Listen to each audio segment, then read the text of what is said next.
Welcome to the Informinator.net.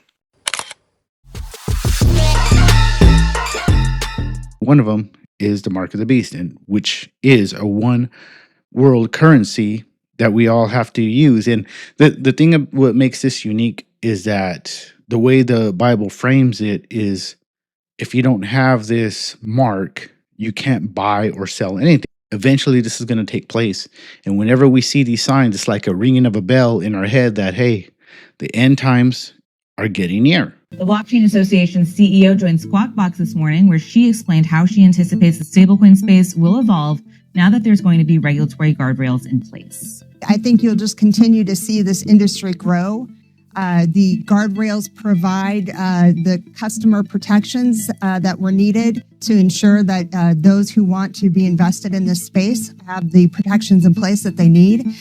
Wall Street is also eagerly awaiting these new stablecoin rules.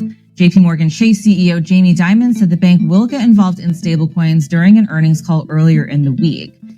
Last month, JP Morgan announced the bank will launch a stablecoin-like deposit token that works only for its institutional clients. Citigroup and Bank of America executives have also said that they'd get involved in the stablecoin space. Rick Wurster, president and CEO Charles Schwab, joined Money Movers, where he explained the bank's crypto strategy now that crypto regulation has taken a major step forward. Our clients hold more than 20% of the exchange-traded product crypto in the entire industry. So they're invested. It's still only about $25 billion out of the $10.8 trillion that our clients have. So it's still relatively small, but our clients own a big part of the market.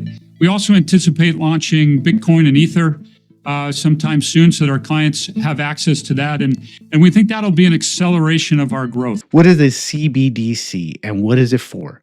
A central bank digital currency is a digital version of a country's fiat currency issued and controlled by its central bank. In the US, this would be a digital dollar backed by the Federal Reserve. So you can allow your rights to be taken away. That's how, just like 9/11, right? The Patriot Act. They scare you under the guise of patriotism.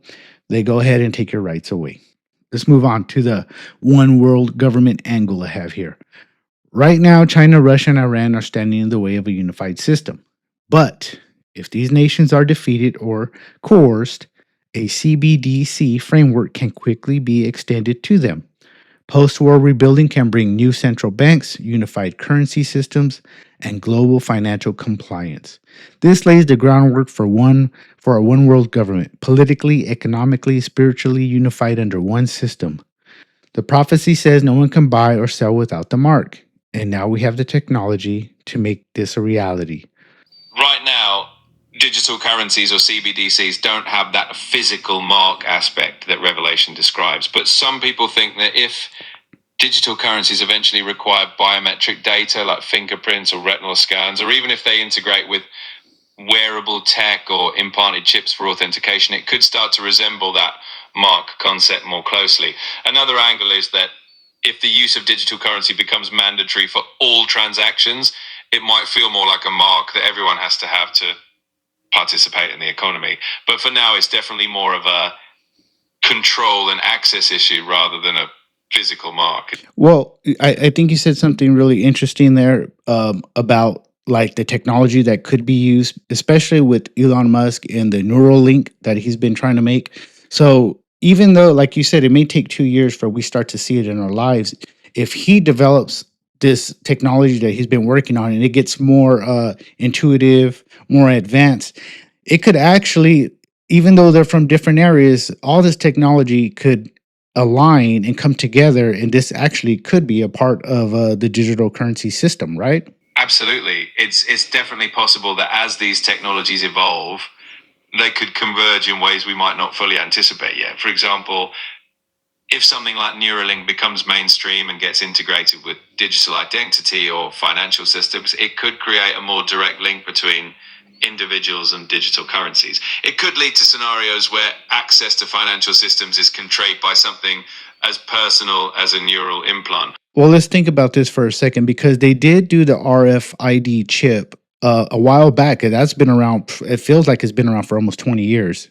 And they were already working on making it more like have more options in it, not like quite like a smartphone, but they did want to have a few options in it. But if you're looking at 20 years later, those little chips could actually probably do a lot more. It's getting closer and closer to having phone technology, at least phone technology that's maybe 10 years old.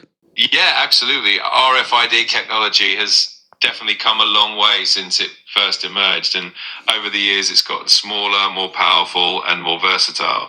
Welcome to the Informinator.net.